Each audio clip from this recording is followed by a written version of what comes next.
Om Jnanatimirandasya Jnananjana Shalakaya Chakshurmitam Yena Tasmai Shri Guruve Namah.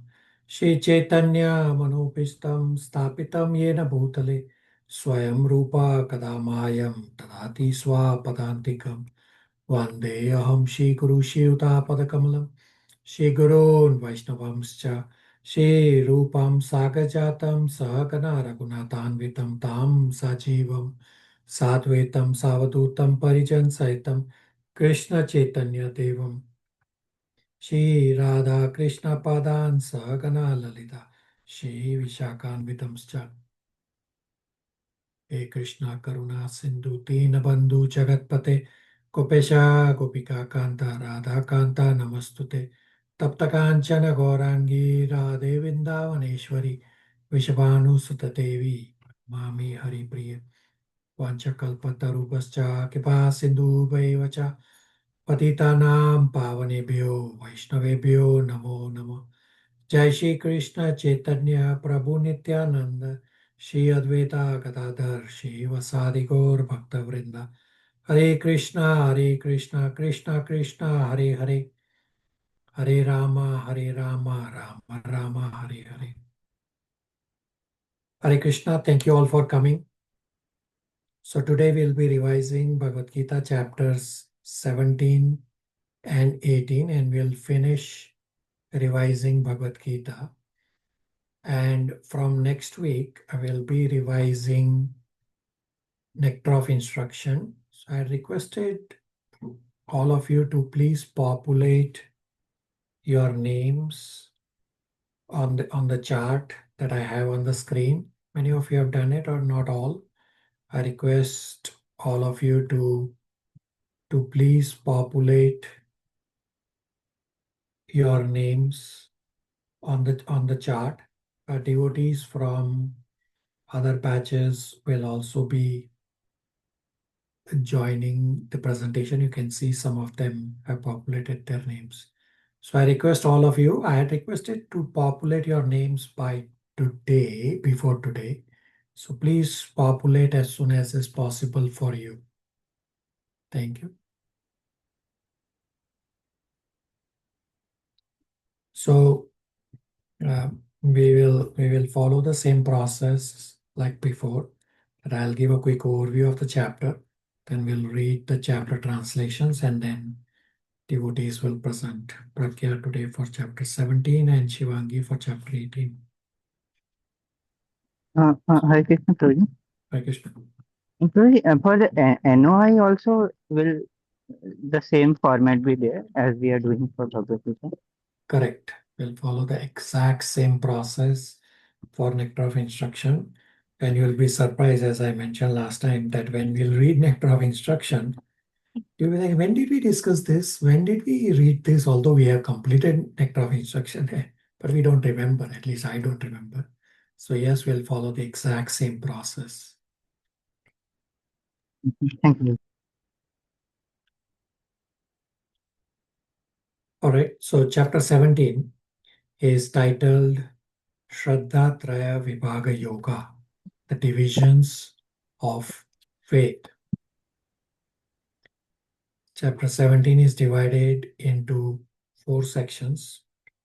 Section 1 is verses 1 to 4. Recognize faith level from the modes.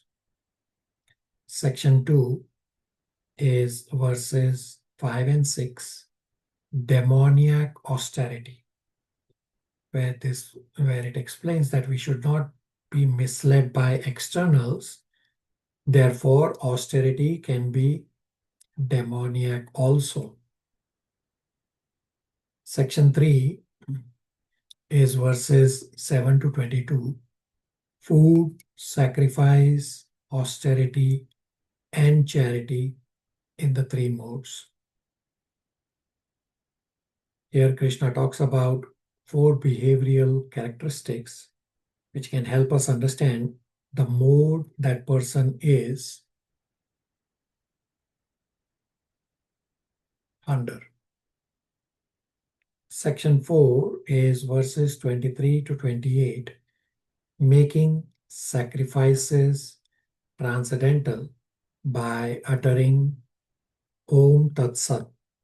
So here in the last section, Krishna says, whatever activity one is doing, whatever sacrifices one is doing, one can make them transcendental by uttering Om Tat Sat.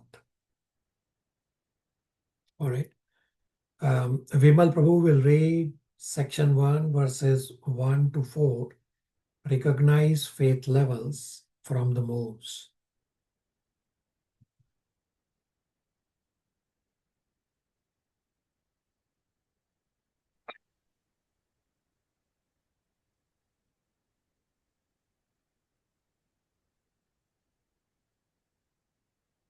We cannot hear you, Vimal Prabhu.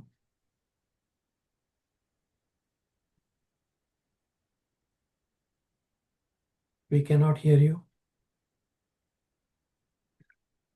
Vimal Prabhu, fix your volume and we'll come back to you. Can you hear me now, Prabhuji? Yeah, now we can hear. Go ahead. Thank you.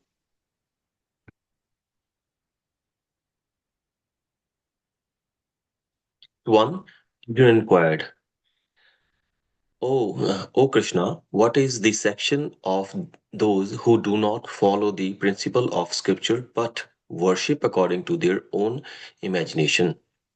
Are they in goodness, in passion, or in ignorance? Text 2. The Supreme Personality of Godhead said, according to the modes of nature required by the embodied soul, one faith can be of three kinds: in goodness, in passion, or in ignorance. Now hear about this. Text 3. O son of Bharata, according to one's existence under the various modes of nature, there evolves a particular kind of faith. In living being is said to be of a particular faith according to the mode he has acquired. Text 4. A man in the mode of goodness worship the demigods, those in the mode of passion worship the demons, and those in the mode of ignorance worship the ghosts and spirits. Hare Krishna. Thank you, Prabhuji. All right. Malti will read section 2, verses 5 and 6. Demoniac austerity. Hare Krishna, text 5 and 6.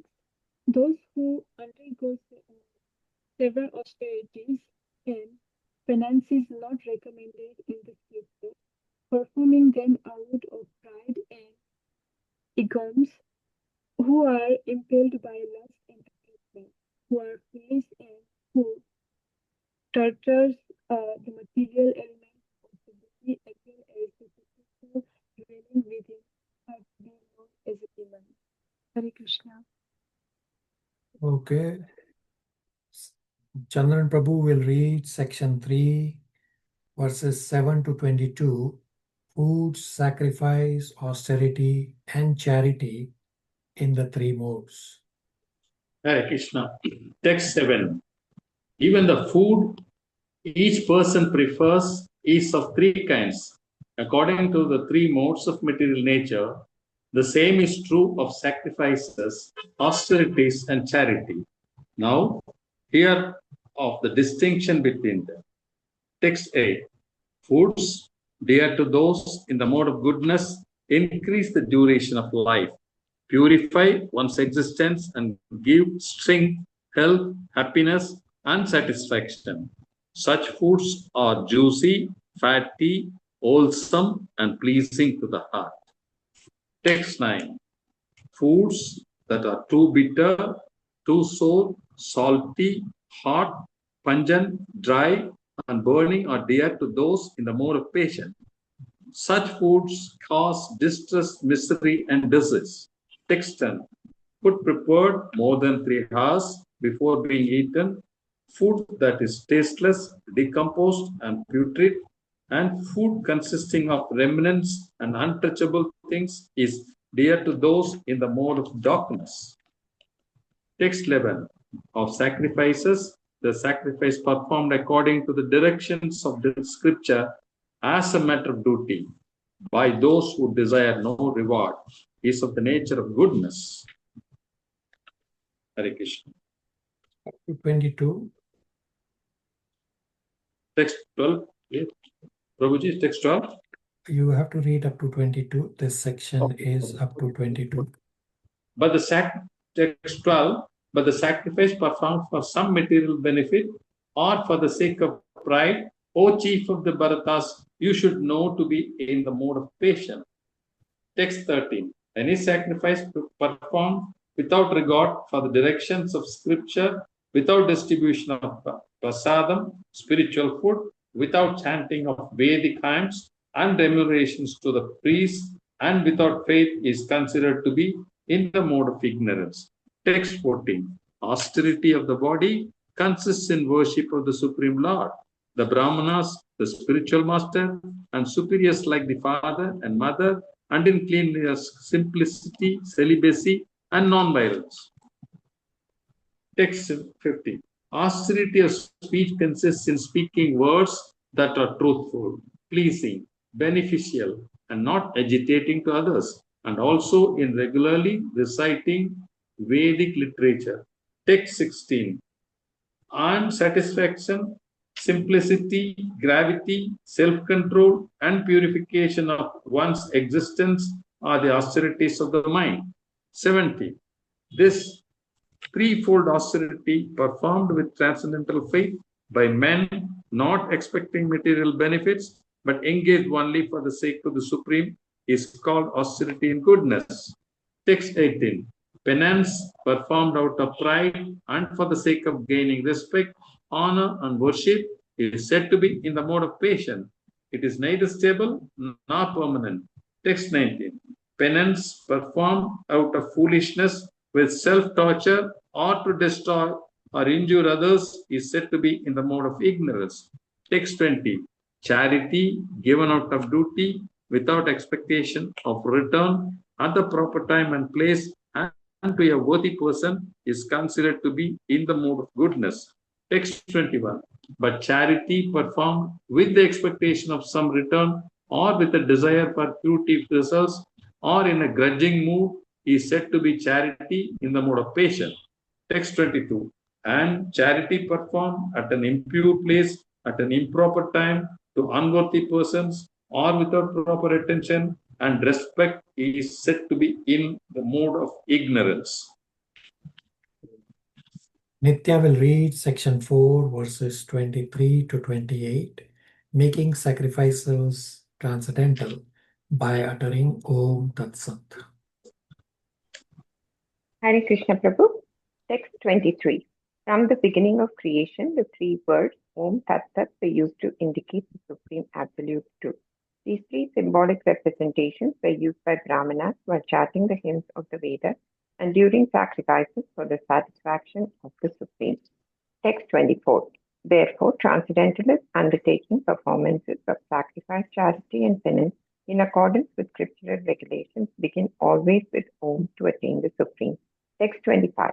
Without desiring fruitive results, one should perform various kinds of sacrifice, penance, and charity with the word Sat. The purpose of such transcendental activities is to get free from material entanglement. Text 26-27. The absolute truth is the objective of devotional service and is indicated by the word Sat.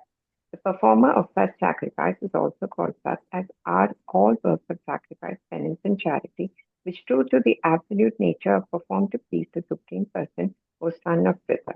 Text 28. Anything done as sacrifice, charity, or penance without faith in the Supreme or Son of Bharata is impermanent. It is called asat and is useless both in this world and in this life and next. Very good. Pragya will do the presentation. Hare Krishna Prabhuji, Hare Krishna everyone. Hare Krishna dear devotees, I am seeking permission from you all, Srila Prabhupada and all the Gurus in disciplic succession and Sri Sri Radha Krishna. I will try to summarize Bhagavad Gita chapter 17. Please forgive me for all my shortcomings. Bhagavad Gita chapter 17 is titled Shraddha Traya Vibhag Yoga, or the divisions of faith. Earlier, during our BG revisions, we discussed that chapters 13 to 18 are the last section of Bhagavad Gita that focuses on Gyan. To present summary of chapter 17, I will briefly touch upon earlier chapters of this section. In chapter 13, verse 22, the seed verse of Bhagavad Gita that talks about bhumte or enjoying mentality of Purusha, by which it enjoys three modes of nature. Chapter 14 explains how these three modes of material nature shape an individual's understanding and practice of dharma. Chapter 15 provides the analogy of an upside-down banyan tree to illustrate the material world as a temporary upside-down reflection of spiritual world. It explains that one must detach from this tree through knowledge and devotion to Krishna and return to the spiritual realm. Chapter 16 contrasts the qualities of those who are situated in the extremes of the tree, the spiritually inclined or the divine, with those who are not, the demoniac. Chapter 17 describes the intermediate path, people who are neither devoted nor defiant of God. It focuses on how faith, influenced by the three modes of material nature, sattva, goodness, rajas, passion, and tamas, ignorance, shapes one's actions, worship, and overall lifestyle. On Arjun's inquiry to Sri Krishna about who do not follow the principles of scriptures but worship according to their own imagination. Are they in goodness, passion, or in ignorance? The Supreme Personality of Godhead explains about the faith that is attained according to the modes of nature acquired by souls. Then he explains how faith dictates choices in food, sacrifice, austerity, and charity, and emphasizes the importance of aligning one's faith with the Supreme to achieve spiritual growth. Regarding faith, every human being is born with innate faith. Even the atheists have faith in non-existence of God. Thus, there is no one who is faithless. Our nature is of faith, but this nature can be changed by connecting to a bona fide master. There is, however, a distinction between faith and dharma. Dharma is our intrinsic nature. Prabhuji had explained that like liquidity is dharma of water, and this cannot change. Our dharma is to serve. However, we do have a choice of whom to serve, Maya or Krishna. Our faith is situated in the subtle body and is transcendental. The mode in which our subtle body is situated can be of three kinds: sattvic, that is pure; rajasic, that is passionate; and tamasic or ignorant. The actions are determined by the nature of our faith. Our actions are determined by the nature of our faith. So the food that we choose to eat reflects our disposition. Those in the mode of goodness prefer food that are healthy and promote well-being. Such foods are juicy, fatty, wholesome, and pleasing to the heart. Those in the mode of passion prefer foods that are stimulating and intense. Food that is too bitter, too sour, salty, hot, pungent, dry, and burning. Those in the mode of ignorance prefer food that is stale, impure, and overcooked, that is tasteless, decomposed, and putrid. However, prasadam and remnants by spiritual masters, even after 3 hours, remain good and can be taken with proper permission in the mode of transcendence. Regarding sacrifice, Krishna explains that sacrifice performed with faith and according to scriptural injunctions is considered to be in the mode of goodness. Sacrifice performed for material benefits or with a hypocritical aim is in the mode of passion. Sacrifice devoid of faith and contrary to the scriptures, that is not distributing prasadam, not chanting Vedic hymns, and not honoring priests, is in the mode of ignorance. Austerity. Austerity of the body involves worship of the Supreme Lord, the Brahmins, the spiritual master, the wise, and the elders, being clean and simple. Austerity of speech involves using words that are pleasing, truthful, not offensive, and beneficial. Austerity of the mind involves serenity of thought, gentleness, silence, self-control, and purity of purpose. Best way is to be attached to Krishna consciousness. This is the best way to be attached to the Krishna consciousness. Austerity performed in goodness is without material benefit. Austerity performed with pretension for the sake of gaining honor, respect, and adoration is in the mode of passion. Prabhuji in the last class had explained while Arjuna queried about the prasadam distributed by Adani during Kumbh Mela. And Prabhuji explained that this was austerity in the mode of passion. So austerity performed by those with confused notions and which involves torturing the self of harming others is in the mode of ignorance. Charity. Charity in the Vedic literature is given to a person engaged in spiritual activities is recommended. There is no recommendation for giving charity indiscriminately. Spiritual perfection is always a consideration.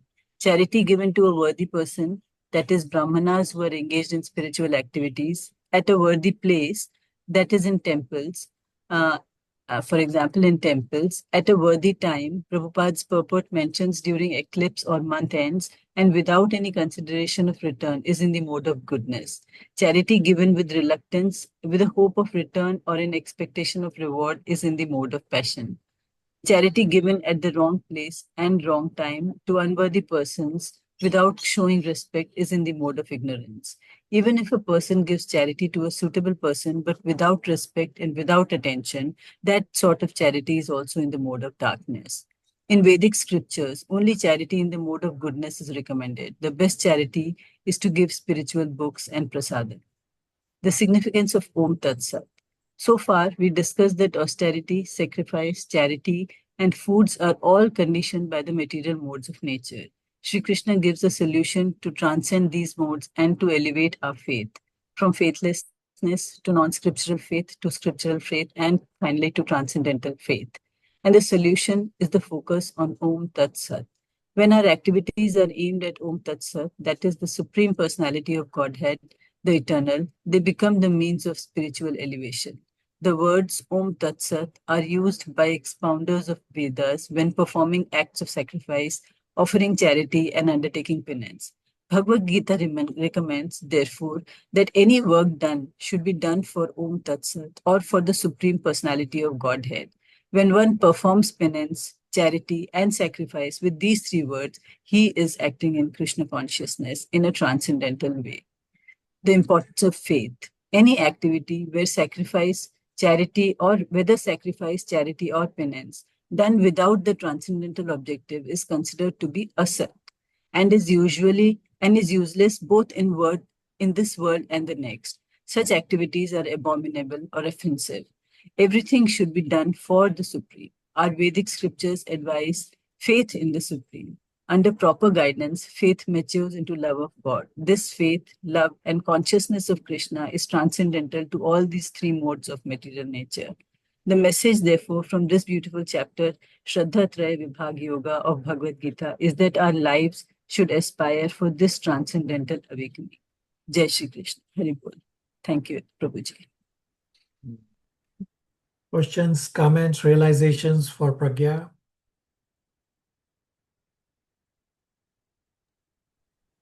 Hare Krishna, Prabhuji, very well explained with examples. I would request a recording of this session, Prabhuji. Thank you very much, Mataji.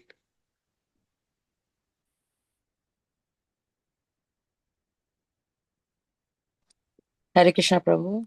Yeah, Krishna Mataji, as always, performed very nicely. Very beautiful.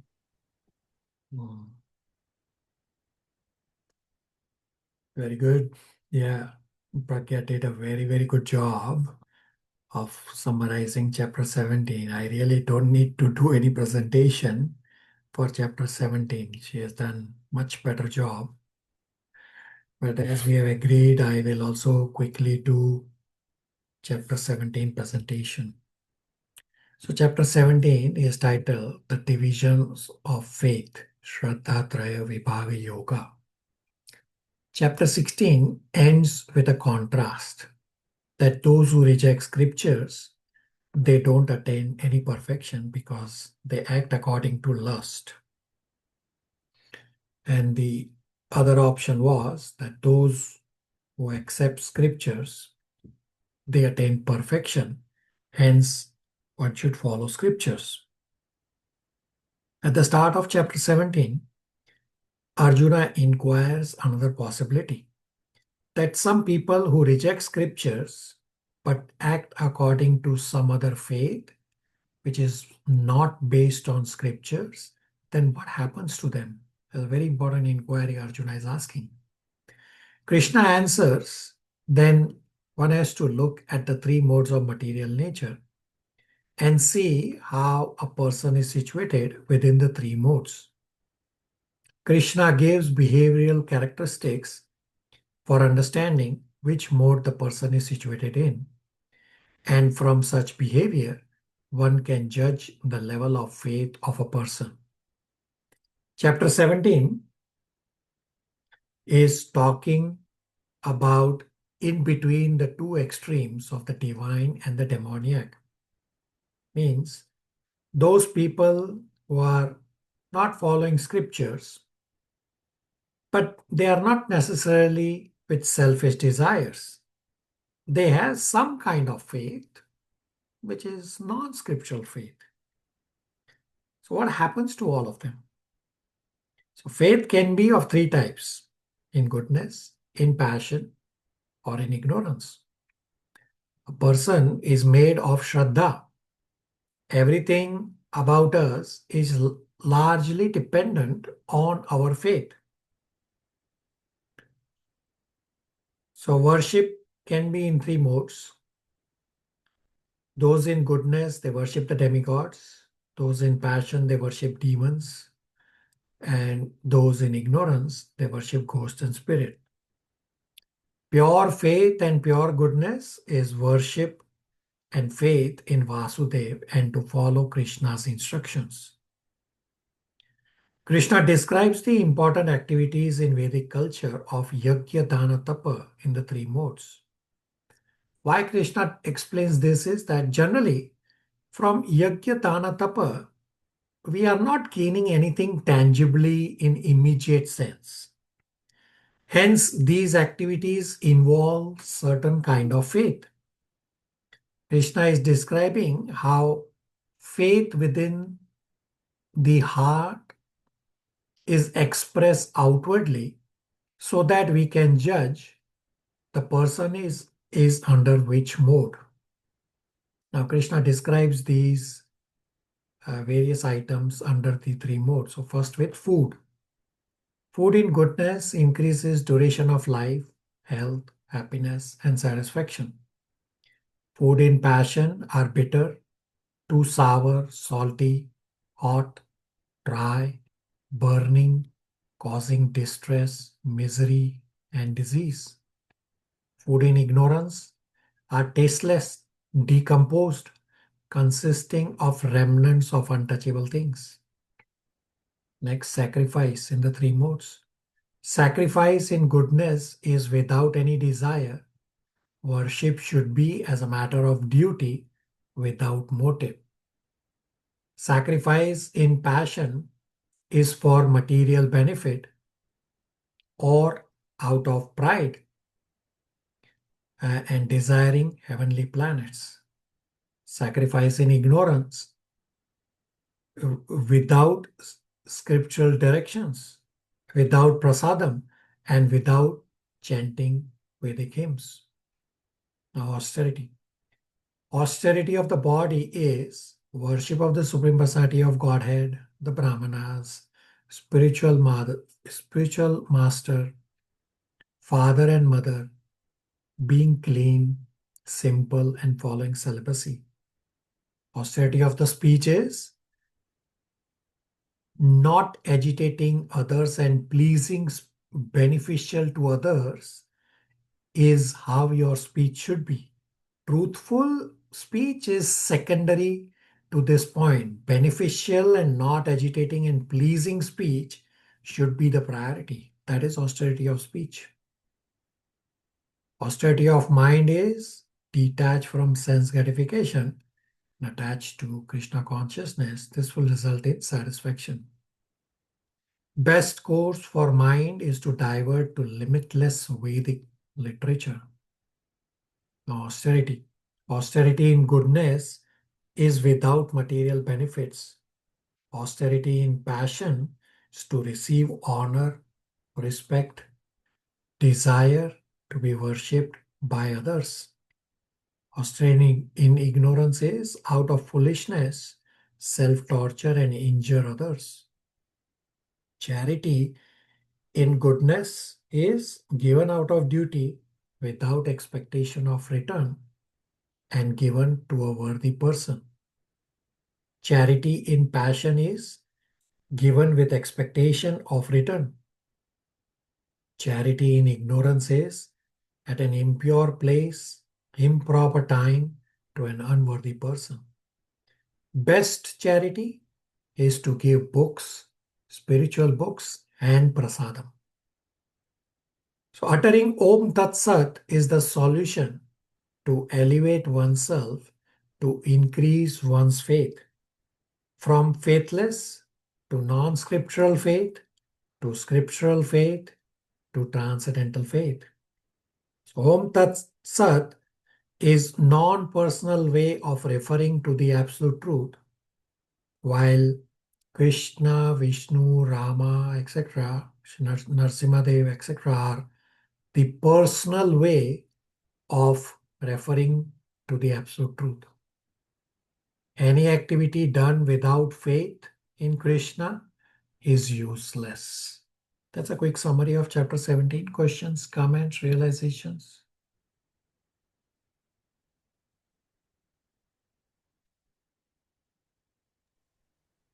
Hare Krishna Prabhu. Just to clarify, going up the hierarchy of the faithless, non-scriptural to scriptural and transcendental faith, where does the worship of demigods find its place? It's against scriptural faith or scriptural faith? So understand that scriptures are also in the various modes. So demigod worship is given in Vedas. So it will be in scriptural faith, but that is at the low end, right? Karmakanda is on the low end of the spiritual path. Yes, it is in there in Vedas. Vedas are original scriptures, not man-made scriptures. So it will be scriptural faith just at the low end. All these levels will have sub-levels also. So demigod is scriptural faith just at the low end. Nitya.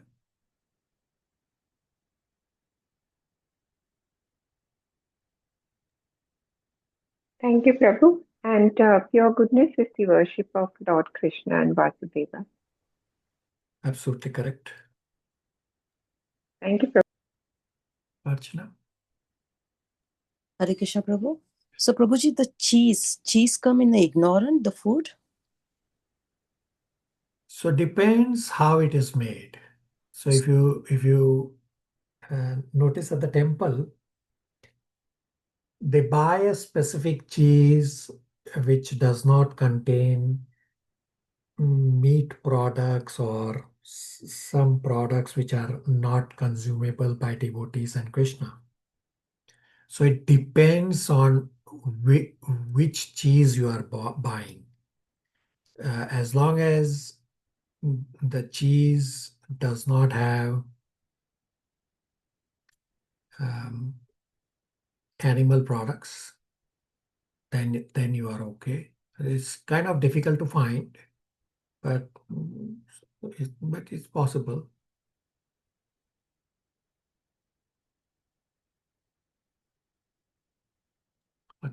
Yes, correct. Okay. Prabhuji, just wanted to know whether we can use Om Tat Sat as salutation, like we say Hare Krishna, Hari Bol. Do we use Om Tat Sat as a greeting? Yeah, you can. So if you notice Srimad Bhagavatam introduction towards the end, Prabhupada ended with Om Tat Sat. And my personal example, the day I took shelter from my spiritual master, I said, please give me your shelter and initiate me in the process of devotional service. The first thing that my spiritual master uttered was Om Tat Sat.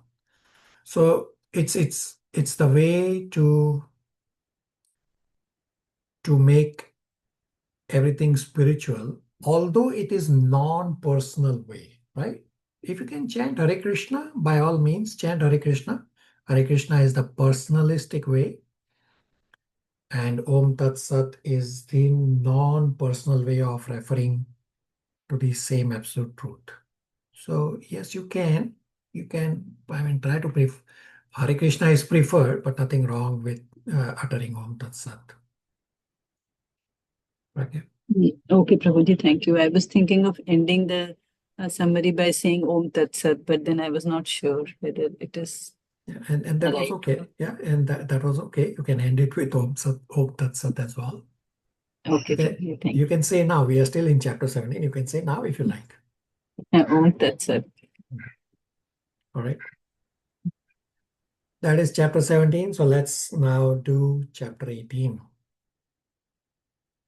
Chapter 18 is titled Conclusion, the Perfection of Renunciation, Moksha Sannyas Yoga.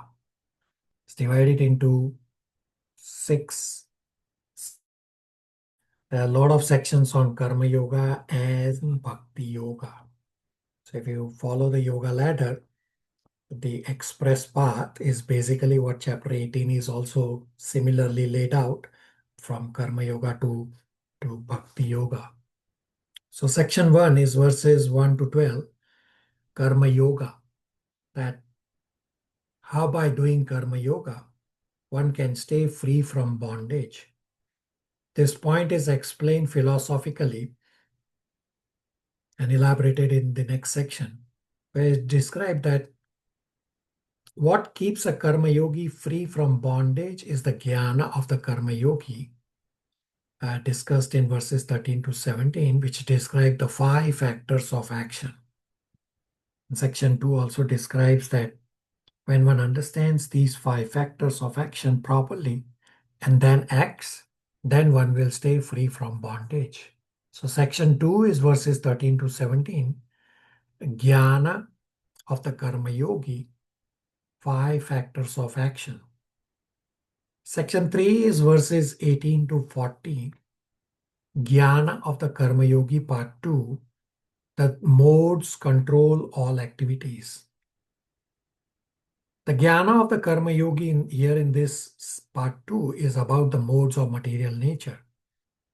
There is further analysis of what are the elements of action and how those elements of action like karma, karta, jnana, dhriti, determination, knowledge, doer, action, and ultimately happiness, how all these things affects a person when the person is doing activities. And depending on which modes these are done in, there is an appropriate results that come about. Section 4 is verses 41 to 48. Karma Yoga offered to Krishna.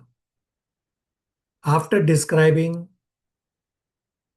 the overview of the previous chapters with some deeper understanding of Karma Yoga, this section explains how Karma Yoga can be offered to Krishna.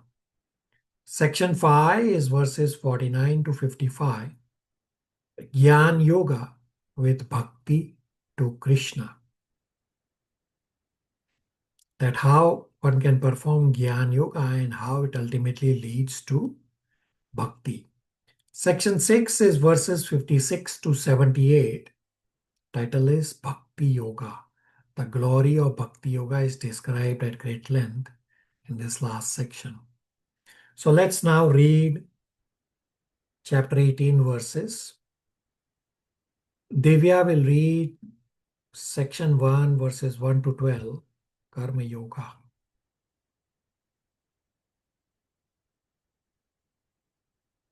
Hare Krishna. Loudly. Text. Can you hear me now, Prabhuji? A little more loudly, it would be better. Is this better? Okay, go ahead. Thank you. Text 1.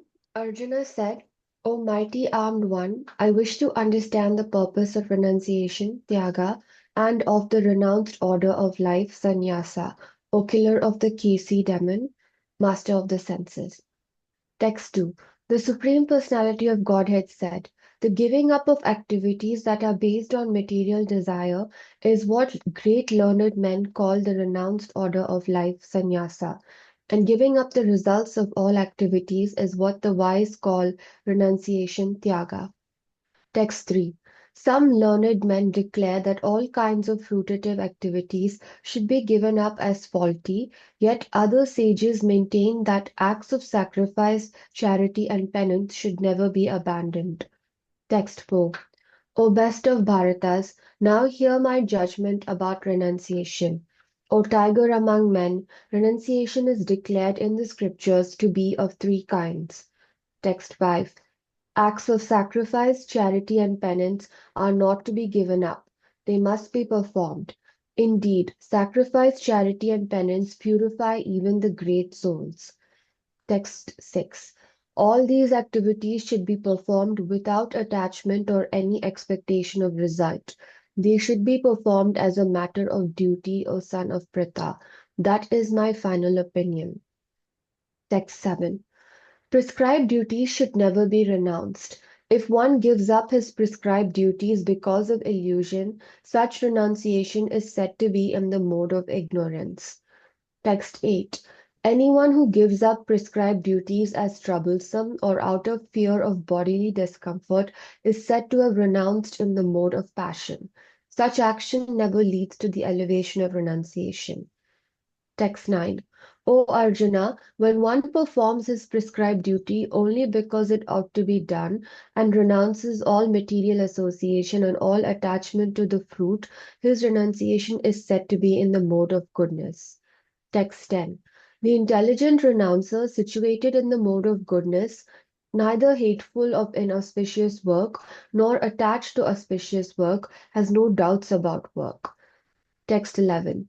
It is indeed impossible for an embodied being to give up all activities, but he who renounces the fruits of action is called one who is truly renounced.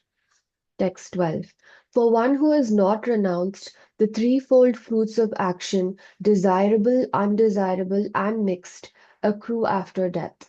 But those who are in the renounced order of life have no such result to suffer or enjoy.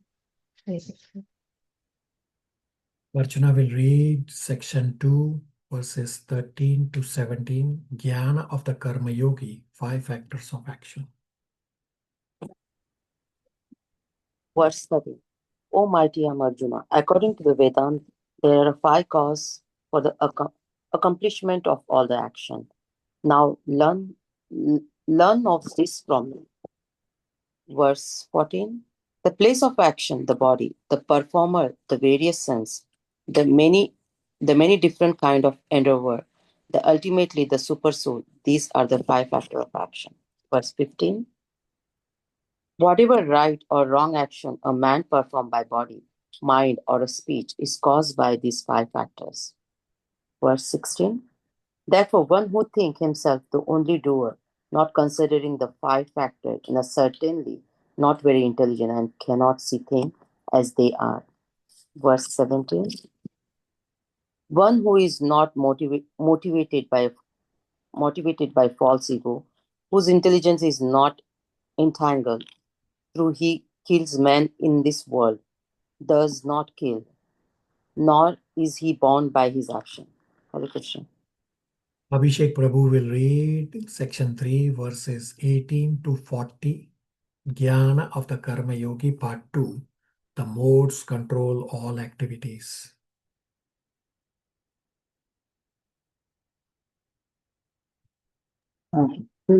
18 to what was?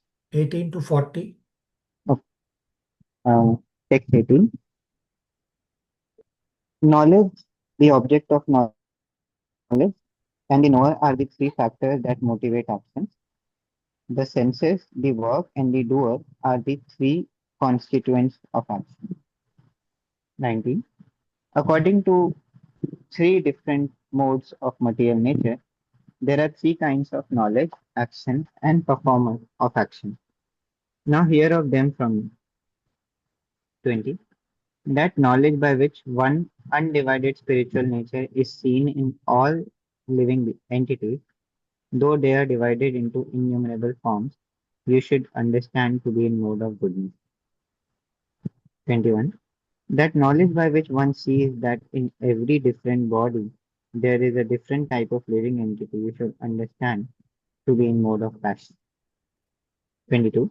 And the knowledge by which one is attached to one kind of work as that all in all, as the all in all, without knowledge of the truth, and which is very meager, is said to be in the mode of darkness. 23. That action which is regulated and which is performed without attachment, without love or hatred, and without desire for fruitive results, is said to be in mode of goodness. 24.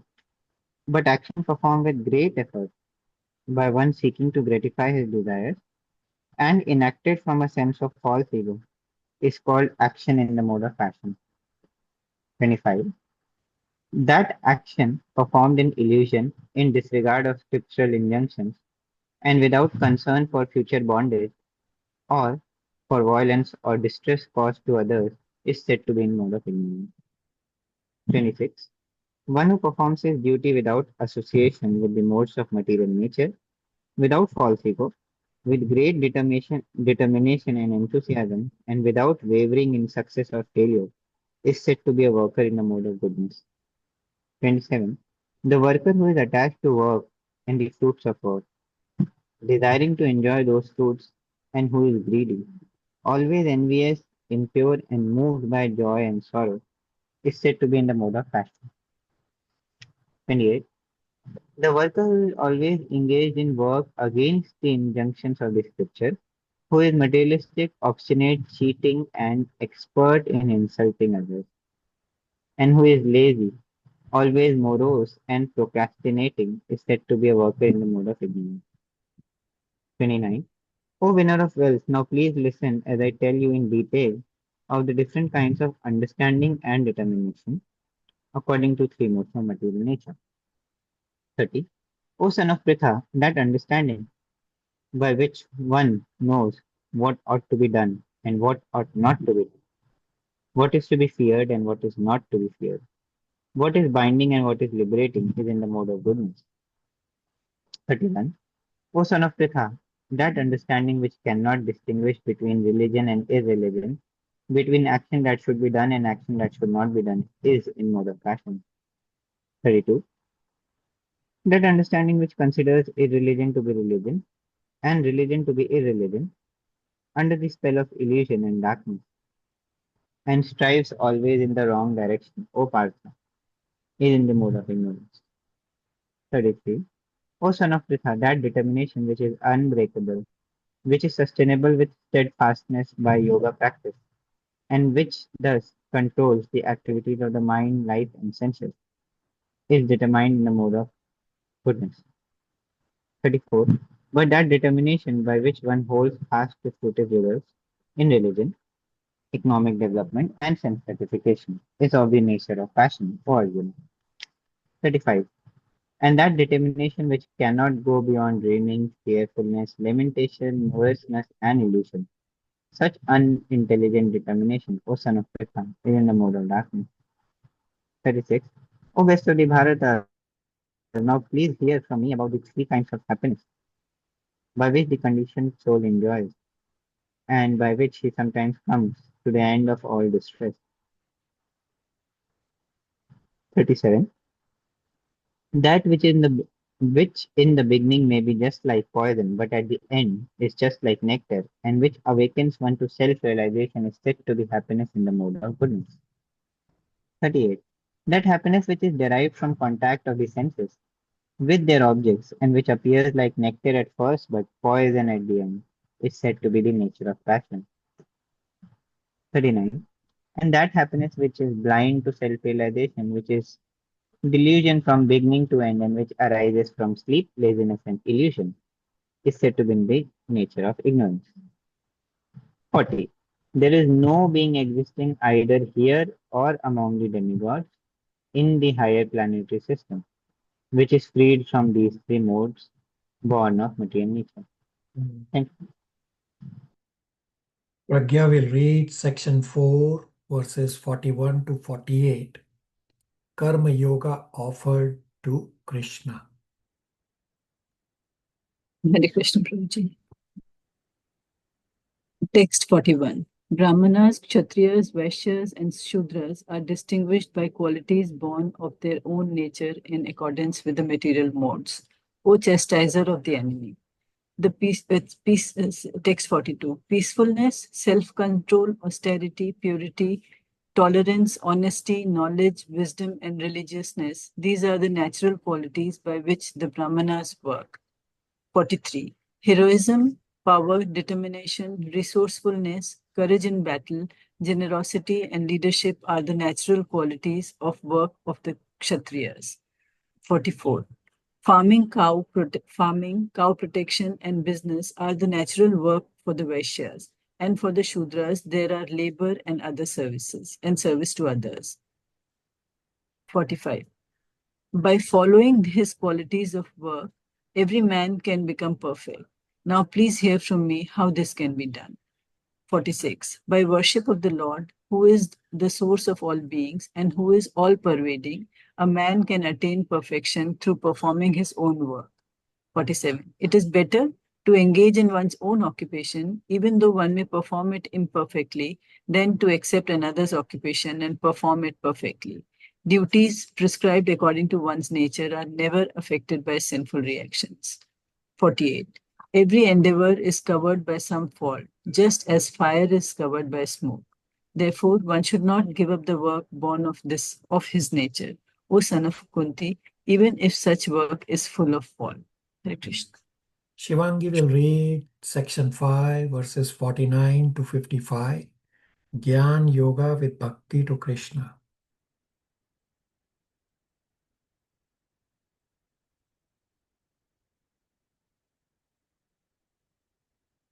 Hare Krishna, text 49. One who is self-controlled and unattached, and who disregards all material enjoyments can obtain by practice of renunciation the highest perfect stage of freedom from reaction.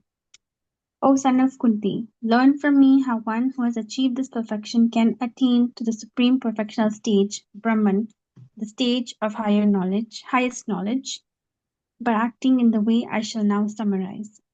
Being purified by his intelligence and controlling the mind with determination, giving up the objects of sense gratification, being freed from attachment and hatred. One who lives in a secular place, who eats little, who controls his body, mind, and power of speech, who is always in trance, and who is detached, free from false ego, false strength, false pride, lust, anger, and acceptance of material things, free from false proprietorship, and peaceful. Such a person is certainly elevated to the position of self-realization. One who is thus transcendently situated at once realizes the Supreme Brahman and becomes fully joyful. He never laments nor desires to have anything. He is equally disposed towards every living entity. In that state, he attains pure devotional service unto me. One can understand me as I am, as the Supreme Personality of Godhead, only by devotional service. And when one is in full consciousness of me, by such devotion, he can enter into the kingdom of God. Vimal Prabhu will read section 6, verses 56 to 73, which is Bhakti Yoga, and then Malti will read the rest of the verses 74 to 78. So Vimal Prabhu, 56 to 73. Prabhuji, Yeah. verse 56. Though engaged in all kind of activities, my pure devotee under my protection reaches the eternal and imperishable abode by my grace. In all activities, just depend upon me and work always under my protection. In such devotional service, be fully conscious of me. If you become conscious of me, you will pass over all the obstacles and conditions life by my grace. If, however, you do not work in such consciousness, but act through false ego, not hearing me, you will be lost. Text 59. If you do not act according to my direction and do not fight, then you will be falsely directed by your nature. You will have to be engaged in warfare. Text Text 60. Under illusion, you are now declining to act according to my direction, but compelled by the work born of your own nature. You will act all the same, O son of Kunti. Text 61. The Supreme Lord is situated in everyone's heart, O Arjuna, and is directing the wandering of all living entities who are seated as on a machine made of the material energy. Text 62. O sign of Bharata, surrender unto him utterly. By his grace, you will attain transcendental peace and the supreme and eternal abode.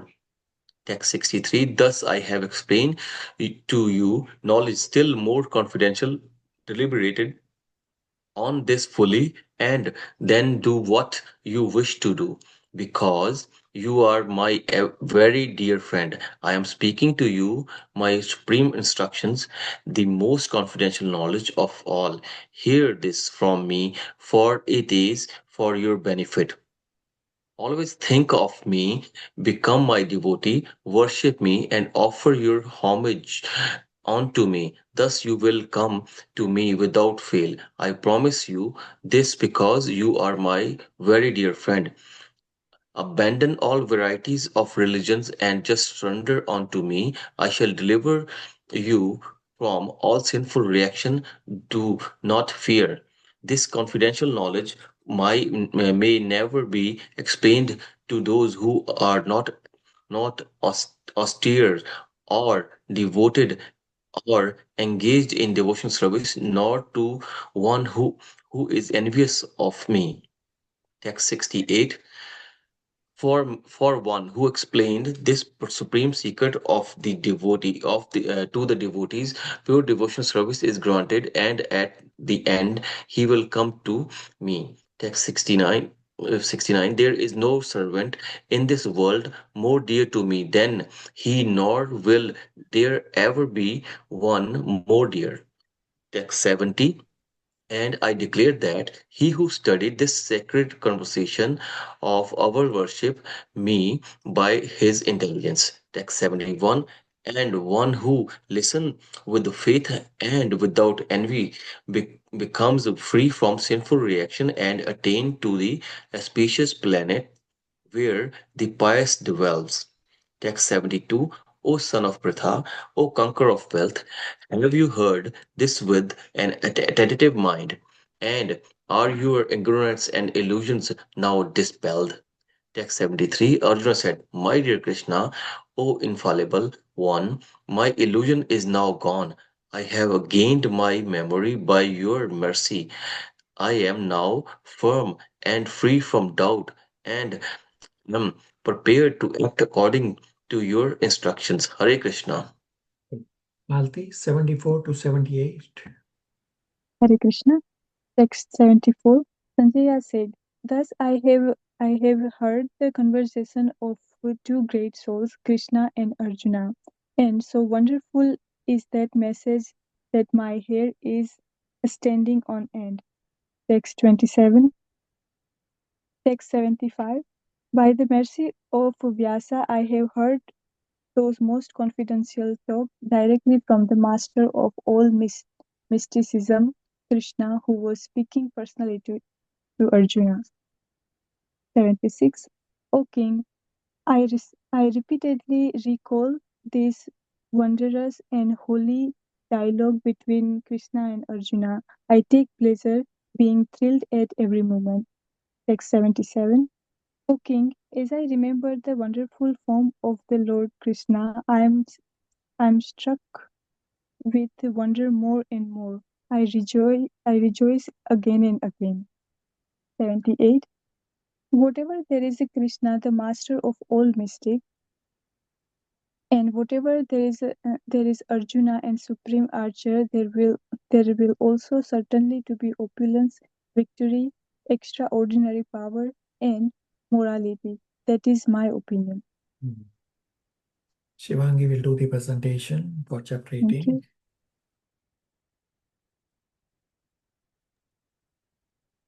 Hare Krishna, dear devotees, seeking permission from all of you Srila Prabhupada and Sri Guru Parampara, as well as Sri Radhakrishna, to offer this summary. Please forgive me for my shortcomings and mistakes. The chapter begins with a discussion on Karma Yoga. Arjuna asks about the difference between sannyasa and tyaga. Sannyasa means to give up a particular type of activity, meaning giving up the karma fulfilling material desires and giving up activities focused on satisfying those desires to enjoy. Tyaga means giving up results of all kinds of work. It is work without attachment to enjoying the results, and it is action in renunciation, not renunciation of action. Yajna, dana, and tapa are not to be given up because they purify even the great souls. There are also three different types of karma. The first type is our standard prescribed duties. The second type of karma are activities undertaken due to kama. Sannyasis are meant to give up this second kind of karma. The third type of karma is activities undertaken to fulfill a particular dharma. One must practice devotional services as a matter of duty, work with detachment from desire to enjoy, and keep working in Krishna consciousness. Never be attached or averse to some kind of work. There may be some work that one does not like to do, but one must still engage in that work because it is duty. One must not renounce the prescribed duties. Renunciation out of frustration is not recommended. Srila Prabhupada says that the material life is meant to make conditioned souls frustrated. Once frustrated, that is the starting point to becoming a sannyasi. Out of frustration, we realize that our desires only lead to misery. Therefore, this realization of frustration can help propel one towards spirituality and make one more inclined to rendering devotional service. In this first part of the chapter, Krishna is essentially describing a person who's trying to give up all action, which is not possible, versus the person who is acting in renunciation, which is what everyone must do. The discussion then moves to the jnana of the karma yogi and the 5 factors of action by body, mind, and speech. These 5 causes are the place of action, karta or doer, karanam or senses as instruments, cheshta, endeavor, and daivam, the super soul or super cause. One who thinks of himself as the only doer is not intelligent because he does not see things as they are. The intelligent person, however, knows that he is not the sole cause of action. He does not become attached to enjoying the fruits of his work. He is not motivated by false ego. He is not entangled because he does not have material desires. And he knows that he is the instrument of the Supreme Personality of Godhead, who, as the Supreme Sanctioner, is perfect in doing everything. The intelligent person is never in illusion. This discussion about the jnana of the karma yogi continues and segues into how the modes control all activities. Jnana, knowledge; karma, action; karta, performance of action; buddhi, understanding; dhriti, determination; and sukha, or happiness, in the 3 modes are analyzed. The 3 motivators of action are knowledge, the objective of knowledge, and the knower. The first motivator of action is the psychological process, thinking, feeling, and willing, or the impetus to do something. In this way, the work is actualized in the subtle form in a subtle body, and the work then takes the form of action with the help from the senses, including the mind. The 3 constituents of action are the senses, the work, and the doer. The motivators of action, as well as the constituents of action, are under the influence of the 3 modes of material nature. There are 6 different factors of jnana, karma, karta, buddhi, dhriti, and sukha, and these 6 different factors are under the influence of the 3 modes of material nature. The Lord provides this information so that we gradually move towards acting in goodness and then eventually onto pure goodness. It is important to note that no conditioned living entity either here nor in any other planetary system is free of these modes. The Lord dives into great detail on what each of these 6 factors look like in each mode, which we have broken down and analyzed during our classes, so I will not get into that for this summary. We then see a discussion on how Karma Yoga can be offered to the Lord. The Varnashrama system helps the soul become Krishna conscious as long as it is utilized properly, because doing spirituality by one's individual endeavor can be quite an uphill task.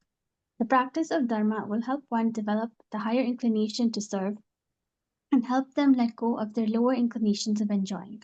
The 9 qualities by which Brahmanas work are listed. Some of these key qualities are peacefulness, self-control, austerity, purity, tolerance, honesty, knowledge, wisdom, and religiousness. Sadhakas must endeavor to develop these 9 qualities in their Krishna conscious practice. Varnashrama dharma can be of 3 different types: Vedic, Asuric, and Daivi Varnashrama. Vedic Varnashrama is not practical in the Kali Yuga as it was possible only in other yugas. It is a progressive system of elevation dependent on the person's properly fulfilling his duties in each category of the system. For example, if he properly fulfilled his duty as a Sudra in one of his next life, he would become a Vaishya, and this would continue eventually until he attained the life of Brahmana and pursued liberation. Asuric Varnashrama is generally what is prevailing in India currently. The characteristic of a demon is that they delight in sense pleasures and in satisfying their senses. Daivi Varnashrama is what Krishna actually created. The idea that everyone is meant to serve him according to their respective natures and inclinations is the concept of the system. In this system, it does not matter what the person's varna or ashrama is. They are simply to practice bhakti from wherever they are and in whatever condition they are in. We also learn from this discussion how to perform or offer worship through day-to-day routines. Let's start by understanding what a prescribed duty is. A prescribed duty is something that enables us to maintain our material life to ensure there is enough time to do spiritual duties. Even if there are faults in one's prescribed duties, he should not give up working in his prescribed duties as long as it is not something that is against the scriptural injunctions, such as animal killing or meat processing. We can think of material duties and spiritual duties as 2 wheels that must harmonize and spin together to help the conditioned soul progress smoothly in Krishna consciousness. Work does not need to be connected to Krishna, but we need to be connected to him in service in order to turn the work into worship. To do this, one must establish the idea that the work that they are doing is to be done as a service to the Lord, not for their own sense pleasures. Some practical steps may include devoting exclusive time every morning to offer the consciousness with attentive japa or scriptural study. The focused sadhana will help one deal with day-to-day anarthas that arise in the mind and give them the strength to overcome them. It will also help the practitioner to see the souls around them as parts and parcels of the Lord instead of objects of sense gratification. The chapter then discusses how Jnana Yoga is practiced with bhakti. Intelligence can be used to fulfill one's desires to enjoy, or it can be used to determine the futility of one's desires to enjoy. Intelligence can be used to indulge lust or go beyond lust. One must purify their intelligence by self-control and determination. The soul who is equipoised always in any situation can come to the Brahman platform. One can attain peace by becoming self-satisfied internally. Only by doing bhakti yoga can one come to know Krishna as a person, who he is as a person, and understand him in truth. The last leg of the chapter speaks about the glories of bhakti. One can practice bhakti from wherever their current level is. Whatever karma a person might be doing, it does not matter as long as it is an honorable profession. By doing one's own karma and being under Krishna's shelter and under his mercy, the sadhaka reaches the eternal destination. An important point is noted here about obstacles in the spiritual path. The sadhaka should try to understand what the purpose of the reversals and obstacles in their life are through the lens of Krishna consciousness. Suffering in the material world actually leads to realization. Trying to be an enjoyer leads only to misery, which leads to renunciation of the enjoying mentality, which leads to the soul becoming inclined to rendering devotional service to the Lord and practicing bhakti. We must also understand that surrender is a progressive process. For example, in the morning when the sun rises, the sky begins to light up slowly, then at one point it becomes fully illuminated. This is similar to how in Krishna consciousness, the more we try to do Krishna conscious activities, by the Lord's grace, slowly the thick cloud of illusion clears up, and one will practically be able to realize the miseries of the material world and understand their true purpose. Verses 18.54 and 18.55 are important memorization verses. Brahma bhuta prasannatma na sochati na kankshati sama sarveshu bhuteshu madbhaktim labate param. Bhaktya mam abhijanati yavanyashchasmi tatvatah tato mam tatvato nyatva vishyate tad anantaram. The Lord also speaks to Arjuna about more confidential knowledge and how conditioned souls can surrender unto him, the Supersoul. All souls have free will. The Lord does not interfere with our free will. He simply sanctions the desires of the soul to enjoy and provides facilities for the soul to move and according to his desires. Souls can act according to their free will to either enjoy or render service, and the Lord reciprocates accordingly.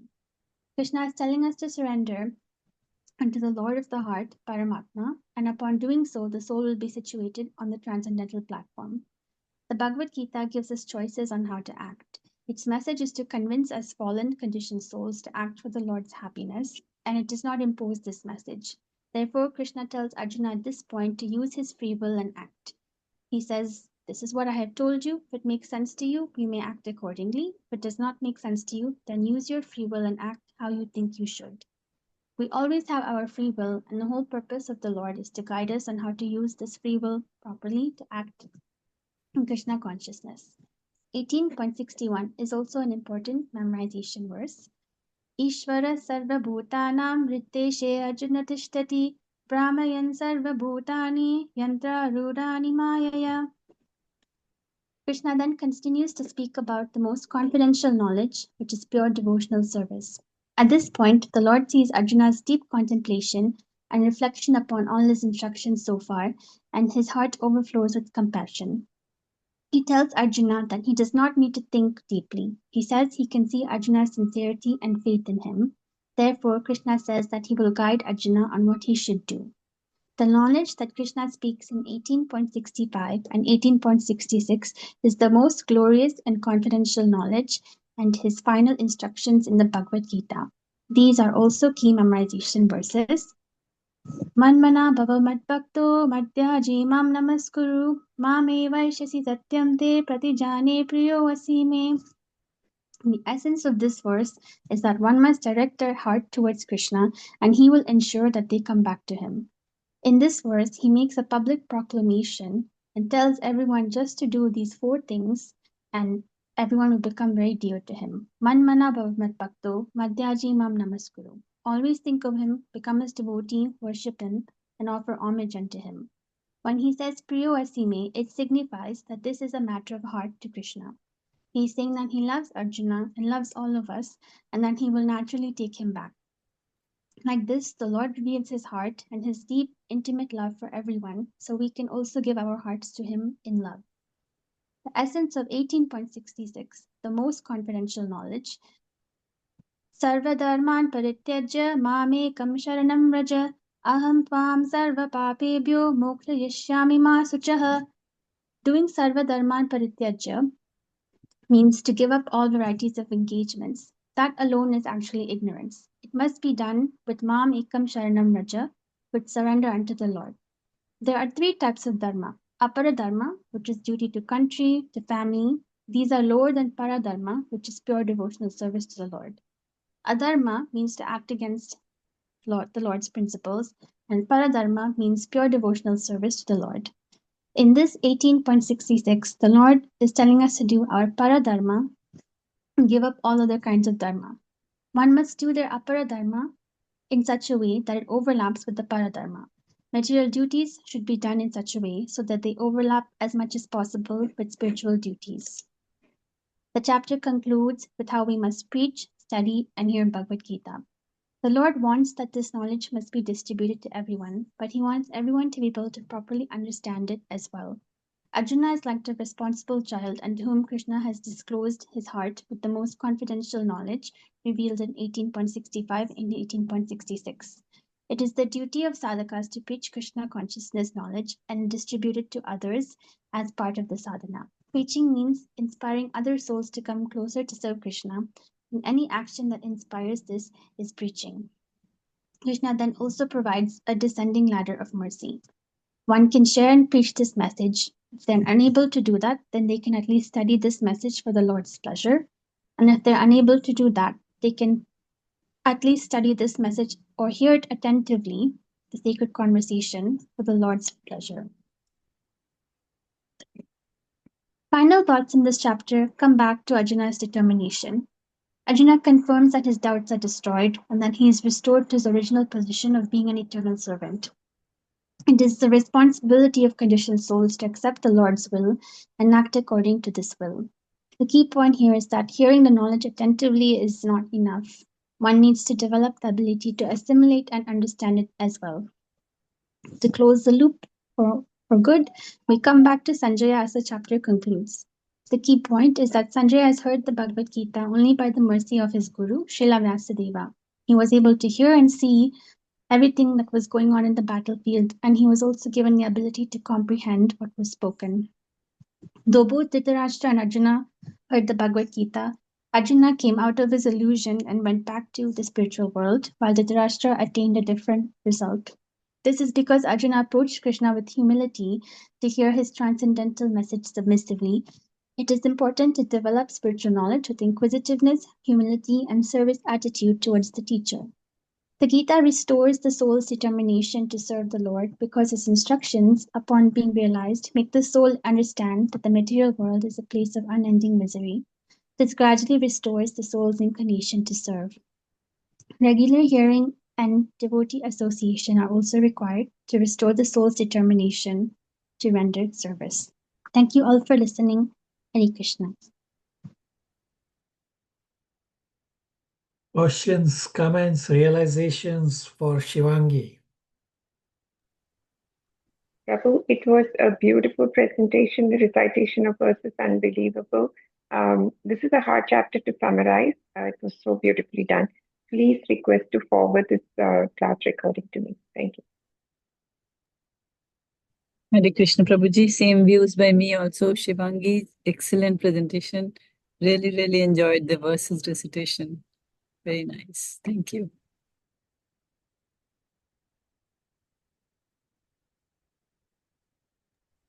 Thank you, Shivangi Mataji, making this chapter very easy to understand. Thank you.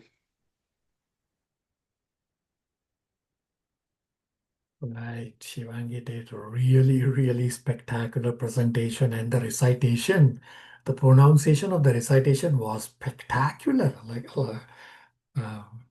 Shivangi, that is really amazing presentation. I don't really need to do this presentation of chapter 18. Shivangi has done amazing, covered absolutely everything to perfection. And as some of you already said, that chapter 18 is definitely a difficult chapter to summarize. But Shivangi had a perfect flow. See how she was flowing naturally in the presentation. This is how to present. Very good. Super excellent.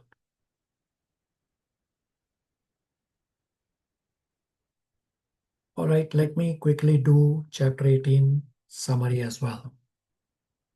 Chapter 18 is titled Conclusion, the Perfection of Renunciation, Moksha Sannyas Yoga. Arjuna's question at the start of chapter 18 is if effectively what Arjuna has asked before also, that is action better or is renunciation better? Here in chapter 18, Arjuna rephrases the same question differently, saying, what is tyag and what is sannyas? Sannyas is to give up a particular type of karma, means give up the karma to fulfill material desires. Tyag is to do karma, but to do it with detachment. Yajna, dana, tapa work is never to be given up because these purify even the great souls. Tyaga can be in three modes. Giving up prescribed duties, such tyaga is out of illusion, is in the mode of ignorance. Giving up because work involves too much trouble for the body, give up because of fear, is tyag in the mode of passion. And tyag in the mode of goodness means renunciation with inaction, not renunciation of action. Karma yogi stays free from bondage by the jnana that for every action, there are three factors. There are not three, but there are five factors that come together. I'll repeat. Karma yogi stays free from bondage by the jnana that for every action there are 5 factors. One is place of action or the body. Second is the doer. Third is the instruments through which action is done, the senses. Fourth is the endeavor itself. And fifth is, most important, is the will of the Lord, the sanction of the super soul.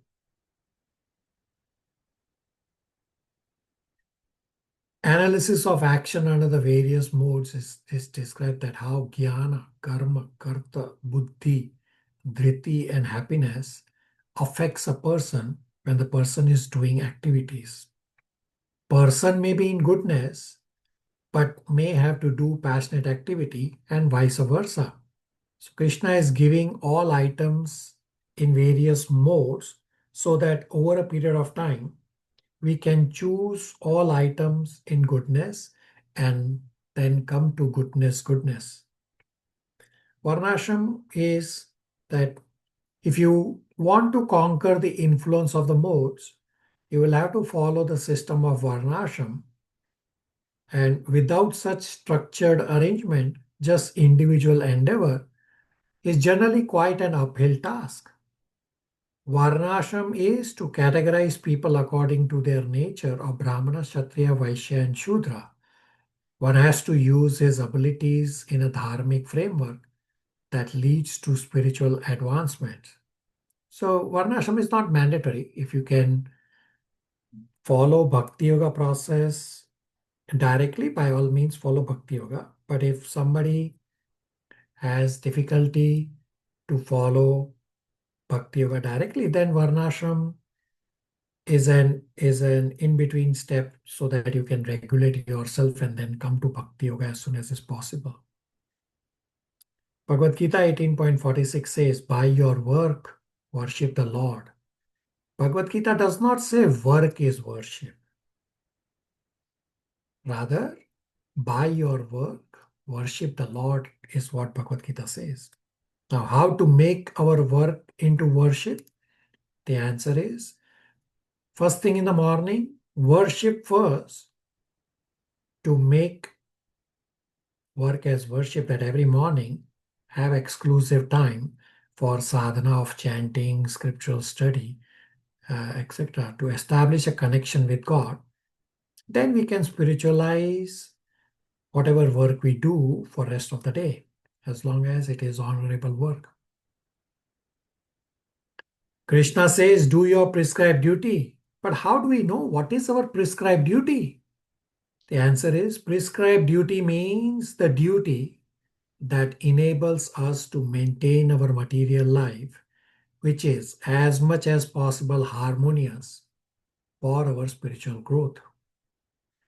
Then Krishna does the analysis of action under the various modes, that how jnana, karma, karta, buddhi, dhriti, and happiness affects a person when the person is doing activities. As Shivangi also correctly pointed out, that we have populated a very big chart for all these activities under the various modes. So for this summary, we will skip discussing those details. Then Krishna describes the sadhana of Gyan Yogi. One can follow Gyan Yoga process and ultimately reach to Bhakti. Gyan Yoga and Ashtanga Yoga are not the recommended processes for Kali Yuga. So there can be a gradual path, such as following Karma Yoga and Gyan Yoga. And then there is a rapid path of following Bhakti Yoga. So far, what Krishna has described is confidential knowledge. And next, Krishna explains more confidential knowledge. That practice bhakti from whatever be one's present level after taking shelter of Krishna. And by Krishna's mercy, one obtains the eternal destination. If you become conscious of Krishna, by Krishna's mercy, you will overcome the obstacles. If, however, because of ego, pride, you do not follow Krishna's instructions, then you will be lost, because helplessly you will be forced to act according to your swabhava, according to your nature.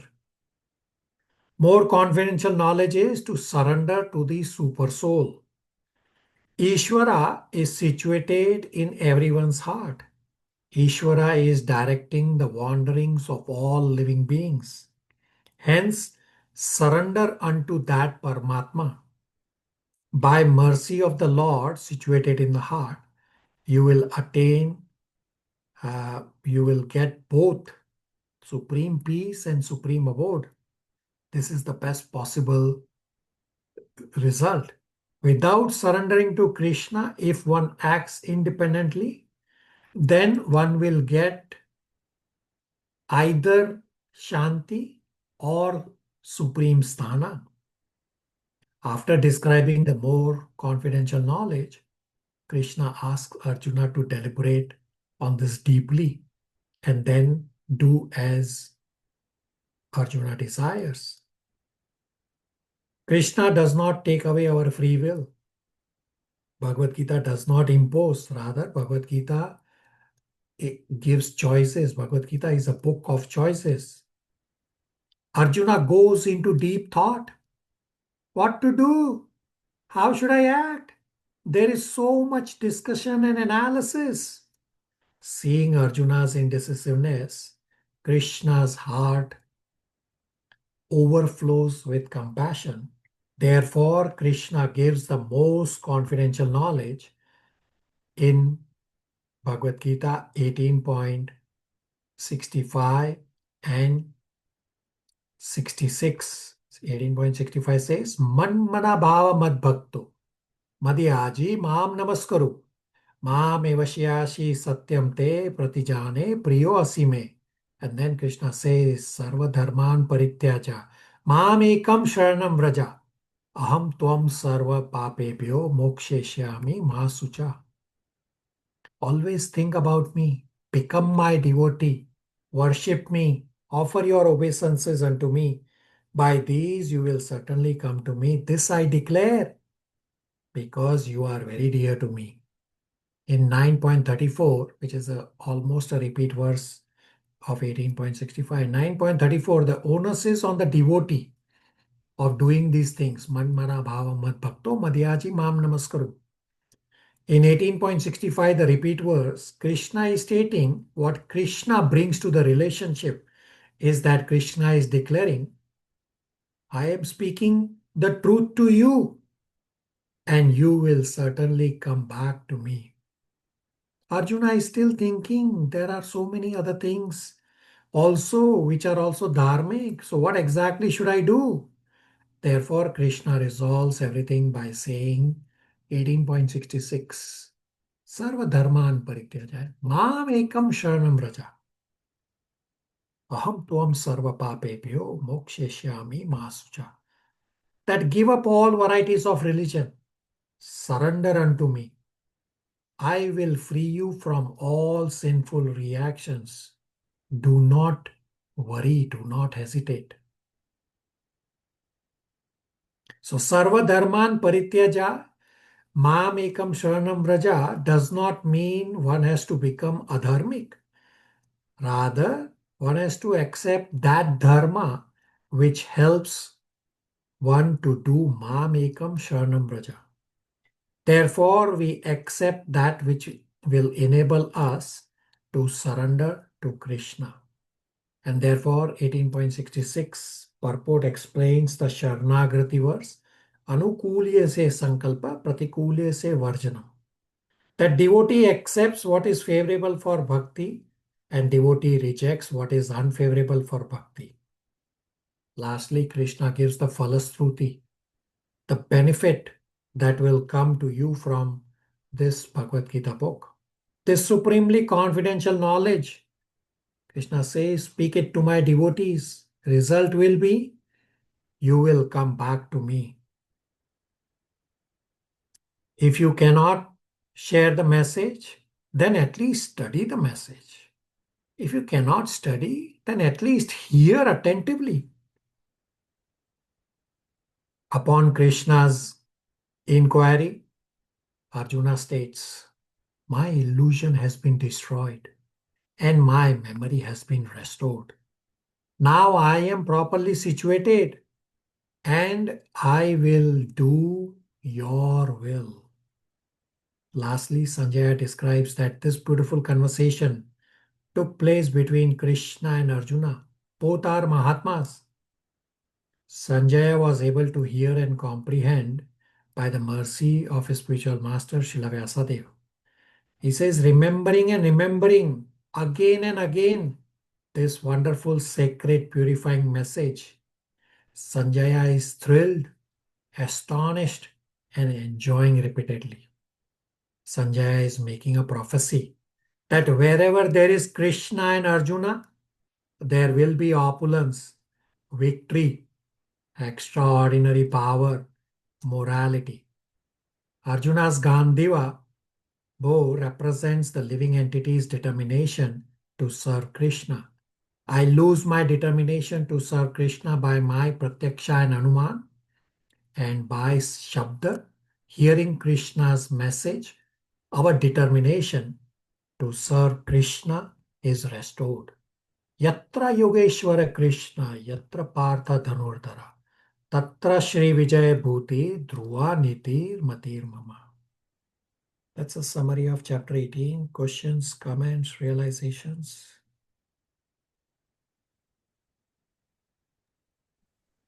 Prabhuji, I have a question. And this is my favorite shloka too, that Sarva Dharma Paritajya Mamekam Sharanam Vraja Aham Tvam Sarva Papebhyo Mokshasami Masucha. Prabhuji, in this Sarva Dharma Paritajya, which dharma are we talking about? It is definitely not religion, but we discussed that dharma is something our intrinsic nature which we cannot change. So I just wanted to understand what does dharma mean here in this particular shloka. Yeah, so Krishna has explained so many points in Bhagavad Gita, and many of these points, all of these points are under the modes, right? So Shivangi correctly described about para and apara dharma. So Yes. para dharma is the highest dharma to serve Krishna. Apara dharma is secondary. Apara dharma is such as, say, taking care of family. Yes, it is your dharma. But the apara dharma, instead of giving it up, you have to harmonize your lower dharma with the highest dharma of serving Krishna. So don't think of giving up something. Like you cannot say, I would give up my family for the sake of Krishna. No, don't go on that path. Rather, harmonize that that your day-to-day material duties harmonize and overlap with Krishna's service. Simultaneously, Krishna has explained so many points which are in the under the modes. We discussed at great length in chapter 14, chapter 17, and chapter 18, the various items that are under the modes. Those are all lower items. That's what Krishna is saying. All those under the modes, all these items, you can give it up. Rather, you can harmonize to serve the highest dharma of serving Krishna. Again. Okay, Prabhuji. So we continue to serve Krishna directly and also through our duties, Correct. which are our material dharma. Correct. Absolutely correct. So therefore, in 18.46, Krishna says, work in such a way that your work becomes worship. Very good inquiry and very good recitation of the verse as well. Thank you, Prabhuji. Everybody on the same page?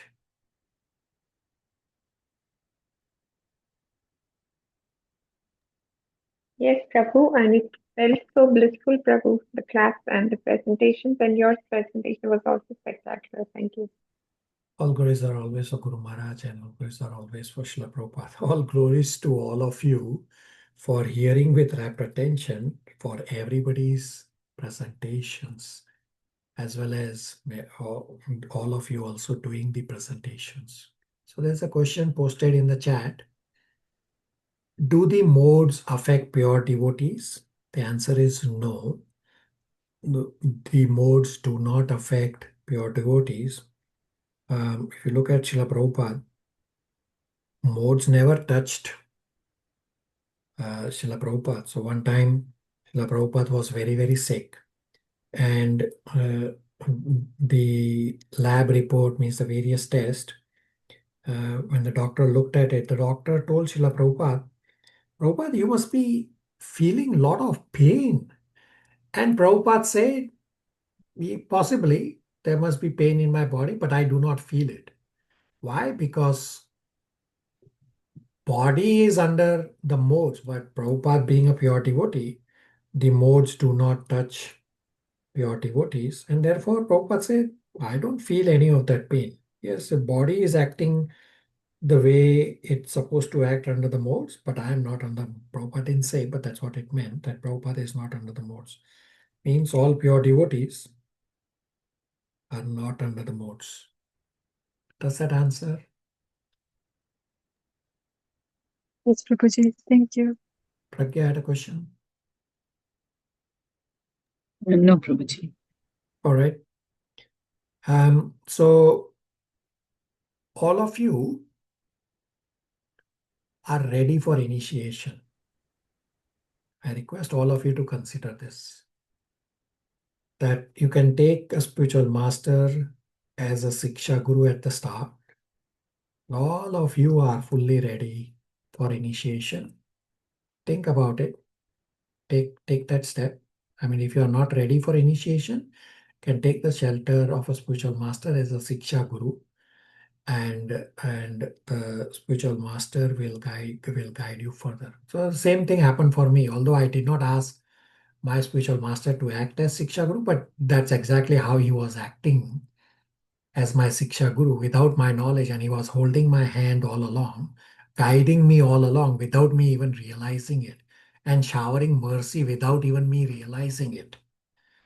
So consider all of you. There's no pressure, but you all are ready for initiation. So consider it. The last part, last week, Pragya was unable to mute.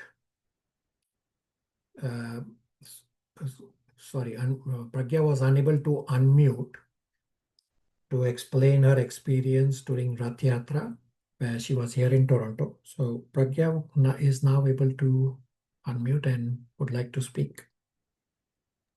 Ji, Prabhuji, thank you so much. Prabhuji, that the Rath Yatra was really a blissful experience, actually. We traveled to Canada earlier also, but this time, with Krishna's grace, we got the opportunity to serve during the Rath Yatra festivities. And the kitchen service, Prabhuji, that you arranged, there were so many incidents that I really cherish, and I still feel so good about.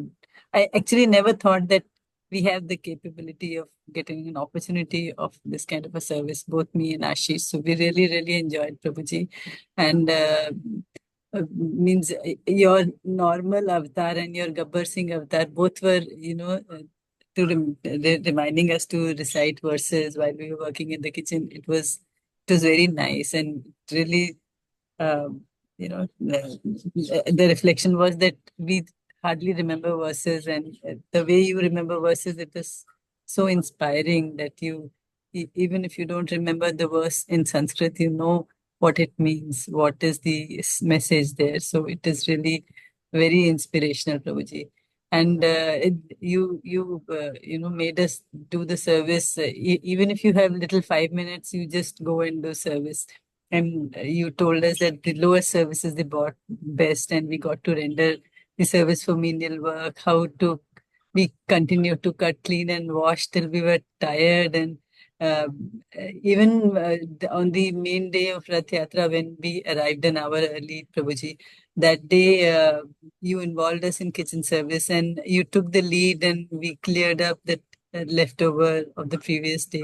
We did dishes, cleaning, washing areas.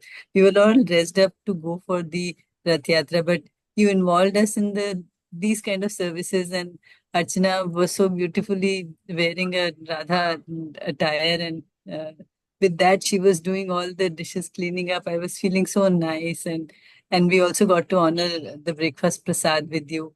The previous day we missed the opportunity to have lunch with you. So it was, really, really very nice and blissful experience. And I'm really grateful to Jagannath Swami for this opportunity to meet you all. And Prabhuji, you gave a signed book by Vaishashika Das Prabhu for myself, Prerna and Priyanka. And I have messaged them, and we will be meeting sometime soon. And I will be giving the book, and maybe we will discuss the message in the book also. It was very nice. I have partly read it. And the stay with Archana Mataji and Shyam Prabhu, it was so blissful. Her home is blessed with Krishna, both her boys, including their Devraj. They have been raised by both of them, Shyam Prabhu and Archana Mataji, with Krishna consciousness. And Devraj has set up his small, little, beautiful Krishna temples with stuffed toys, Krishna toys, and near the dining table. It was so nice to see that. And Archana Mataji prepared the very delicious khichdi prasad for breakfast. So thank you so much, Archana Mataji, for that. And we got to meet many fellow devotees, Dhara, Shalini, Shivangi, Ritu, Vijay Prabhu, Hanuman Prabhu, Mayank Prabhu, Vimal Prabhu. Maybe I do not remember names of everybody else. So it was very nice experience, Prabhuji, and I can't thank you enough from the core of my heart, me and Ashish both. Thank you so much, Prabhuji, for that opportunity. All glories are always for Guru Maharaj, and all glories are always for Srila Prabhupada. All glories to your super excellent services. I did not arrange anything. Srimati Radharani was satisfying your desire for services. And that's how she was doing the arrangement and giving the energy to do these services. Very good. It was a nice, I wouldn't say nice. There was a strange analogy by Pragya of calling the normal avatar and Gabbar Singh avatar. That wasn't an avatar, but okay.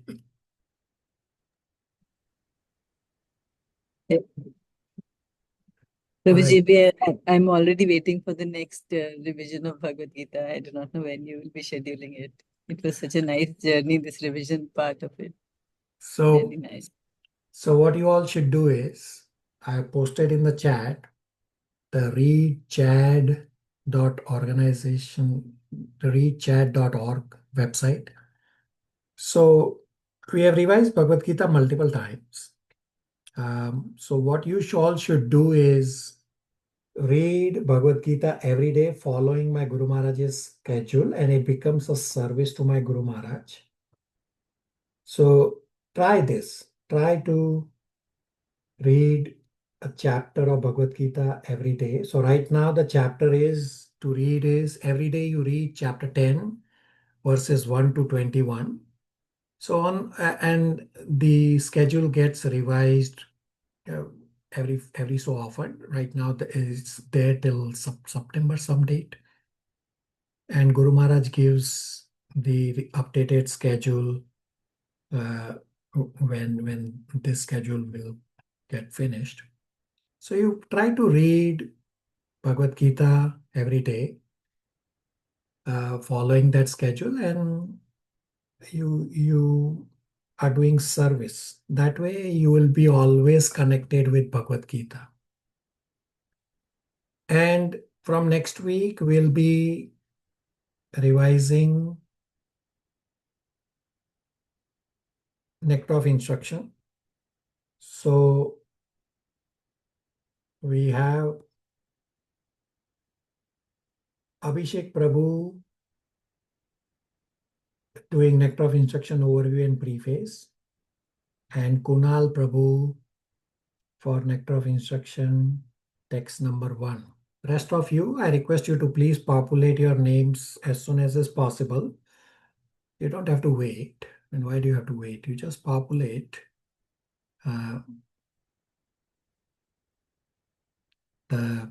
the presentations that you plan to do. Everybody can do that, please.